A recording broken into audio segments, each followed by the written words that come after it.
Licenziati seduta stante i falsi bidelli scoperti nel veneziano perché in possesso di titoli o diplomi non riconosciuti. Tutti i falsi bidelli sono provenienti dalla Campania, da Napoli per la precisione. Principalmente abbiamo riscontrato che queste persone che vengono qui e dicono di essere tutte regolari provengono proprio da quella regione. Allora io alla collega ho scritto che l'Ufficio Scolastico Regionale del Veneto da tempo ha messo in campo anche un'azione, diciamo, di ispezione, di verifica dei titoli, e se ci sono delle scuole che regalano i titoli, queste devono essere bloccate dalla regione stessa.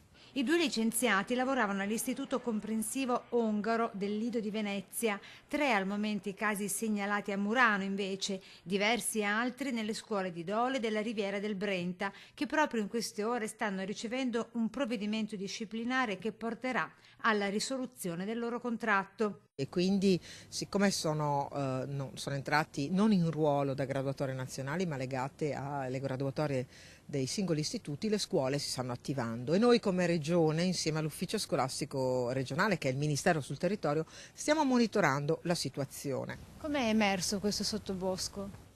Perché è chiaro che una persona magari che ha lavorato veneta, che ha lavorato in Veneto nelle nostre scuole, si è vista magari sopravanzare, scavalcare da qualcuno e ha chiesto ragione di punteggi, ha chiesto ragione di titoli, e lì, scavando, verificando, abbiamo scoperto che il quadro è ben diverso da quello regolare.